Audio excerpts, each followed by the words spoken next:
ketika kita sudah menghitung sigma dan tau dengan pendekatan rumus dan pendekatan lingkaran Mohr, maka kita harus bisa juga menentukan di manakah failure terjadi, ya, dengan menggunakan paling tidak dua failure kriteria. Failure kriteria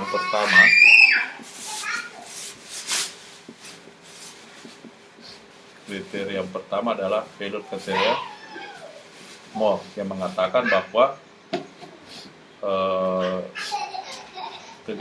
kuat geser, ya, kuat geser itu adalah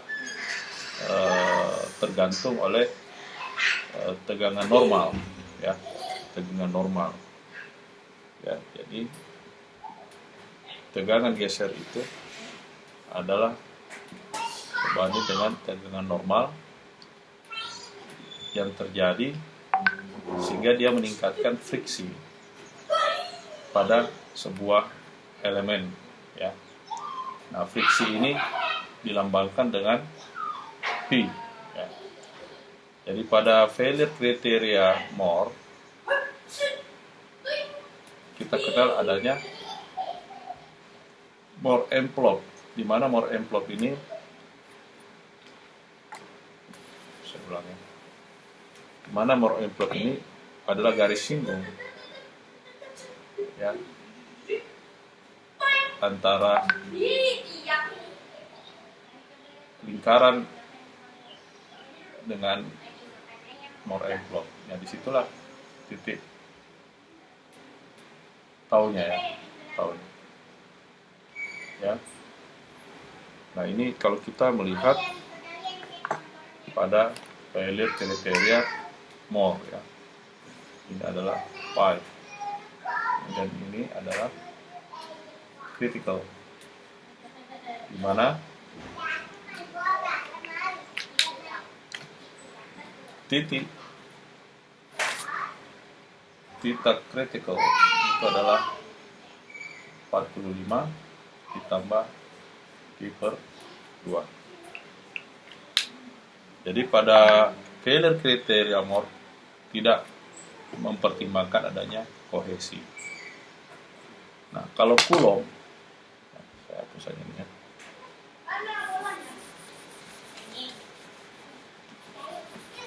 Pada Coulomb, failure kriteria Coulomb itu berdasarkan pada rumus empirik yang terjadi di mana pada sebuah body, ya, yang diberi gaya normal, kemudian dia digeser body ini dengan menggunakan gaya sebesar F, maka besaran gaya F, ini Coulomb, ya, maka besaran gaya F itu adalah kohesi ditambah dengan gaya normal yang tergantung oleh, yang mempengaruhi oleh P, ya, mempengaruhi P. Jadi nilai P atau friksi P ini apa ini? Internal, sudut geser internal pada body ini. Sudut geser internal pada body ini dipengaruhi oleh seberapa besar N yang bekerja. Sementara nilai C itu adalah independen, dia tidak terpengaruh pada nilai N, ya. Jadi P ini adalah sudut geser internal pada body ini, ya. Ini disebut dengan kriteria failure Coulomb. Nah, kalau kita bagi nilai gaya N terhadap sebuah luasan ini adalah A, maka ini menjadi Mohr Coulomb kriteria atau sebesar S sama dengan F dibagi A dengan S kuat geser, kemudian C kecil tambah N dibagi A menjadi sigma, jadi tangan pang, ya. Kemudian kriteria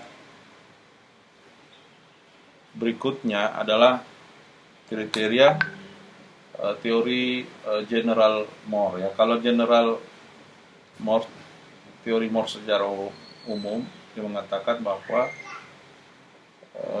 Moore envelope itu tidak mesti juga linear seperti ini ya. Kalau linear seperti ini, dia bisa saja juga non-linear ya. Misalnya saja ini ada semicircle Moore envelope-nya tidak mesti garis lurus, jadi boleh saja dia non-linear.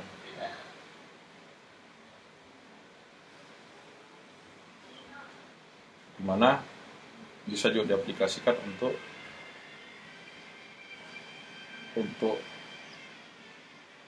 tension ya.